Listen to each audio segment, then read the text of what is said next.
This is a size 14 Varavas curved shank barbless hook. I'm doing a thing like a dirty duster. It's an emerger, very, very simple emerger. Now I'm taking thread down to the bend, towards the bend, and I'm going to tie in a loop of a heavier thread. I'm using a very thin nano silk thread, 30 denier nano silk, and this is going to be the loop. This pure silk doesn't matter. It doesn't have to be pure silk. It's a coarser thread that's going to be a loop is tied in there, and that's going to be where the hackle goes onto that hook, onto that loop, which will then be stretched between the tie-in point and the eye once the hackle's wrapped around it. I take that back to the beginning of the thorax section, and then I run the thread back. Now I'm going to dub this, and I'm going to use the thread as the rib. So I'm going to take the thread back to the end of the body, then I'm going to skip back to the front and apply my dubbing. And that the reason for taking the thread all the way back is just as a marker. It's so I know when I'm heading. I've got a thin layer of it's a stuff called Beaver Plus.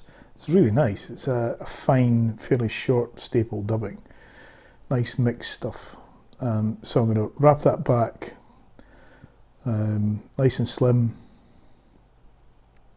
and nice and shaggy as well. It's scruffy sort of dubbing, and I've mixed a couple of colours as well.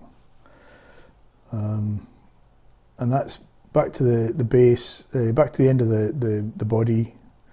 Pull off the remaining dubbing, and then spiral the thread forward. Partly as security, really. There is a bit of ribbing going on there, but more as a security. Now comes the gallows tool bit.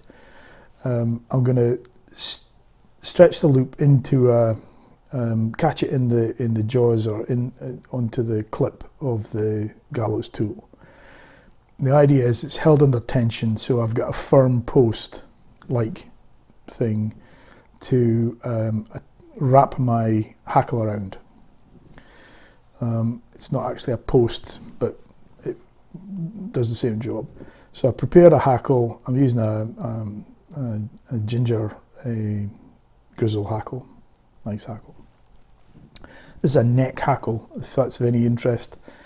I find neck hackles, because they're a little bit shorter and you're in quite confined spaces, I find it handy to use neck hackles rather than saddle hackles because they're so long. However, both work, and you can happily churn out flies both ways, both types of hackle. Just get it in focus. Now I'm going to wrap this so it's as flat as possible. I'm not too fussed, and I'm going up as reasonably quickly. I'm not trying to race up and down. And I cover a length of that loop about the length to the eye, and then I'm going to wrap back down again. And you can see you can vary the length of the hackle. I think it benefits from having slightly longer than maybe the hook would normally have. I was using this as a parachute. And then I'm down to the hook and I trap it with the thread.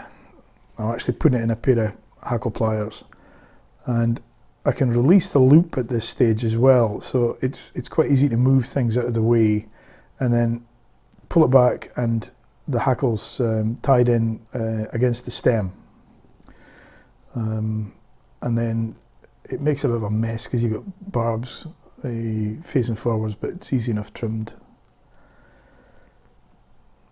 So it's very securely tied in. There's no fiddling about trying to tie off at the bottom of the post or any of that stuff. And then pull everything back the reason for using a thread loop is it's flexible and it's thin. The flexibility means I can pull the whole thing back out of the way, prepare the thorax area, and dub it. I'm using the same dubbing. It's a sort of neutral. It's dark enough. I could use peacock. I could use a darker dubbing, but I'm just doing the simplest thing. I'm giving it a bit of a thicker wrap of dubbing, I think. Snug it up, pull everything back out of the way, and a few wraps of dubbing, and that's my thorax formed. I don't want that too firm or tight really, because the hackle is going to be pulled down over it, so I don't want a big ball. I just want a thorax shape that's going to let me settle the hackle into it. Now I'm going to snug down the hackle.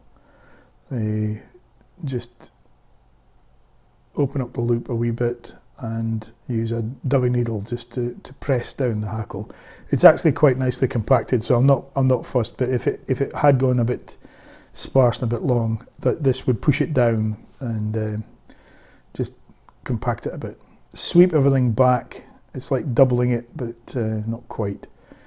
Sweep everything back so just the thread comes to the eye of the hook, and then a pinch and loop, and a second pinch, and then pull the thread, the loop of thread, and that's it, snug down. And then again, draw everything back out of the way and tie down the thread firmly. This very, very fine thread makes a hell of a difference. You can really get in there. However, it is a slippery thread, so folding back the loop like this way just makes everything really secure. And then whip finish, and trim everything away. You've got to remember to trim away that loop of thread, obviously. And that's it. Now, I don't varnish the thread in this case, varnish the head in this case, but I would drop either super glue or varnish onto the head just to secure everything. Now, that's it. That's the fly tied. The profile it presents is as if you've, it's like you've clipped the hackle underneath the hook, but incredibly well. Nice fly, I think.